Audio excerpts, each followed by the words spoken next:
បាទសួស្តីបងប្អូនទាំងអស់គ្នាដែលនៅក្នុងបណ្ដាញសង្គម YouTube ថ្ងៃនេះវិលត្រឡប់ជួបជាមួយនឹងខ្ញុំបាទសុផាតបាទថ្ងៃនេះខ្ញុំបាទមានវីដេអូថ្មីមួយចង់បង្ហាញបងប្អូនទាំងអស់គ្នាអំពីការ reset ទូរស័ព្ទដៃប្រភេទ iPhone និងប្រភេទ iPad គឺប្រព័ន្ធ iOS និយាយឲ្យចំទៅហើយចំពោះបងប្អូនថ្មីដែលចូលមក channel ខ្ញុំបាទមិនទាន់បានចុច Subscribe បងប្អូនអាចចុច Subscribe និងដាក់សញ្ញារូបកណ្ដឹងដើម្បីទទួលបានវីដេអូថ្មីបាទឥឡូវកុំឲ្យខាត់ពេលវេលាយូរតែទាំងអស់គ្នាចូលទៅក្នុងកម្មវិធី setting នឹងតែម្ដង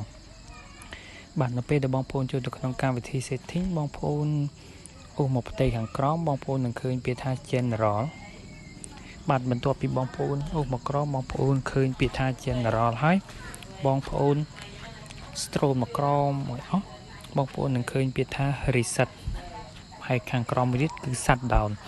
ចំពោះshutdown មានន័យថាយើងបិទនៅទូរស័ព្ទដៃហើយចំពោះ reset គឺយើងធ្វើការ reset នឹងឯង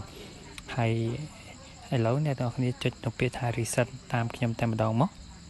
បាទបន្តមកទៀតយើងនឹងឃើញ tool ជាច្រើននៅកន្លែងនៅផ្នែក reset នឹងមាន reset network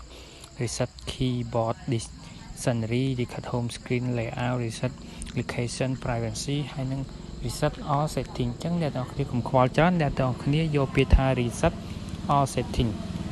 និងមួយជំរើសទៀត erase all content and setting ប៉ុន្តែខ្ញុំលើកទឹកចិត្តឲ្យយើងយកពាក្យថា reset all setting បាទបន្ទាប់ពីអ្នកទាំងអស់គ្នា reset ហើយគឺវាដំណើរការគឺមានន័យថា clear machine ចោលទាំងអស់ដូចយើងហៅថា restart ឬគឺយើង reset នឹងឯងអញ្ចឹងបងប្អូនគាត់ទៅចុចលើពាក្យថា reset នឹងមកគឺវាបានដំណើរការម៉ាស៊ីនថ្មីហើយទូរស័ព្ទបងប្អូនក៏ប្រើទៅក្តៅខុសប្លែកពីមុនដែរចំពោះទូរស័ព្ទដែលស៊េរីចាស់គឺបងប្អូនដឹងស្រាប់ហើយប្រភេទ iPhone ប្រភេទ iPad គឺយើងប្រើទៅក្តៅតែម្ដងហើយអ្នកនរគ្នាចុចមកដោយសារតែទូរស័ព្ទខ្ញុំនេះគឺខ្ញុំបាន reset រួចម្ដងរួចហើយចំពោះបងប្អូនដែលមកថ្មីសូមជួយចុច Subscribe នៅ Channel ខ្ញុំបាទដើម្បីជាការលើកទឹកចិត្តនិងខ្ញុំបាទមានវីដេអូថ្មីលើក្រោយខ្ញុំបាទនឹងបង្ហាញជូនបងប្អូនទាំងអស់គ្នា